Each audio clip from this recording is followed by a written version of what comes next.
ગુજરાત પાણી પુરવઠા ગટર વ્યવસ્થા બોર્ડ સટવા આઉટસોર્સિંગ કામદારો દ્વારા નિયમિત પગાર અંગે તેમની અન્ય સમસ્યાઓને લઈને માંડવી પ્રાંત કચેરી ખાતે લેખિત રજૂઆત કરવામાં આવી.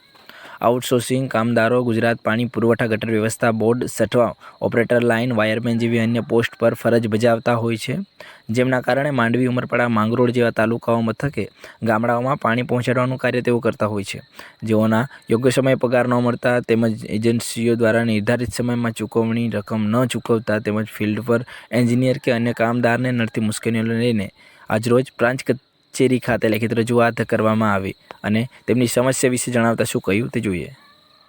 જી, મારું નામ ચૌધરી ઇનેશભાઈ મધુભાઈ છે. હું 2018થી ગુજરાત પાણી પુરવઠા ગટર વ્યવસ્થા બોર્ડમાં ફરજ બજાવું છું.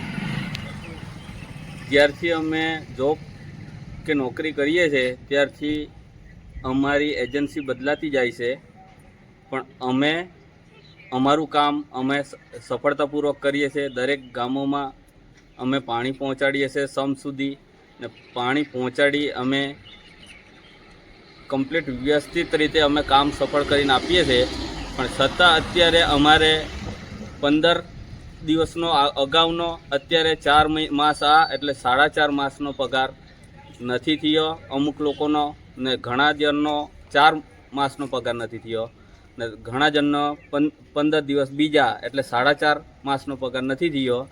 અમારે એજન્સીને એમ જ કહેવું છે કે અમને પૂરતી સુવિધા આપે, અમારો પગાર સારી રીતના દર જે મહિને કરવામાં આવે, જે તારીખે જે કરવામાં આવે એ અમને સમયસર અંતરે અમને પગાર પણ કરી આપે. ને પ્લસ બીજું કે અમારે અત્યારે જોબ પર ગઈએ કે ગમે ત્યાં અમારે અત્યારે અમારા ઉપર નથી આઈ કાર્ડ, નથી અમારી પાસે કોઈ જાતનું સબૂત કે અમે આ યોજનામાં કામ કરીએ છીએ. અમે એજન્સી દ્વારા કામ કરીએ છીએ, પણ અમને એજન્સી કોઈ જાતની બાંહેધરી નથી આપતી કે કંઈક પ્રોબ્લેમ થયો, કંઈક ફોલ્ટ થયો. અત્યારે અમારા ગ્રુપમાંથી એક ભાઈને શોર્ટ સર્કિટથી આપણે કરંટ લાગ્યો છે. એમાં કરંટ લાગવાથી એ ભાઈ નીચે પડી ગયા. નીચે પડી તો એને અત્યારે આજે ખાટલામાં છે ને ખાટલામાંથી એ ભાઈ હજુ ઊભા નથી થઈ શકતા એ પરિસ્થિતિ છે. પણ છતાં એજન્સી આજે એમ કહે છે કે અમારી કોઈ જવાબદારી નહીં મળે. તો સાહેબ, અમારે જવું તો ક્યાં જવું? ને અત્યારે હાલમાં અમારી પાસે કોઈ પગારો નથી કે આજે અમારી પાસે એવું કોઈ શું જ નથી. અમે ઘરેથી જ્યારે નીકળીએ ત્યારે અમારી પાસે એવું છે અત્યારે કે પગાર નથી થયો, એટલે માનો અમારી પાસે પેટ્રોલ લાવવું નથી. ને અમે જ્યારે ઘરે આવીએ ત્યારે અમને અમારા છોકરાઓ પૂછે કે પપ્પા આજે બિસ્કિટ ખાવી, 10 રૂપિયાની અમને સાહેબ વિચાર આવે છે કે અમે અમારા છોકરાને 10 રૂપિયાની બિસ્કિટ નથી ખવડાવી શકતા.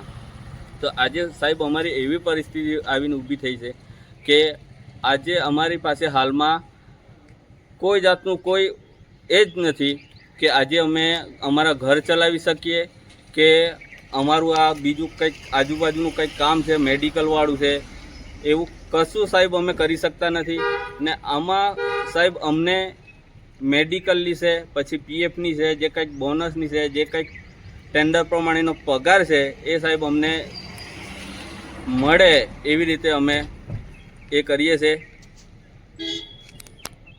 ડિસિઝન ન્યૂઝના બીજા વિડીયો જોવા માટે ચેનલ સબસ્ક્રાઇબ કરો અને બેલ આઇકન બટન પર જઈ ક્લિક કરો.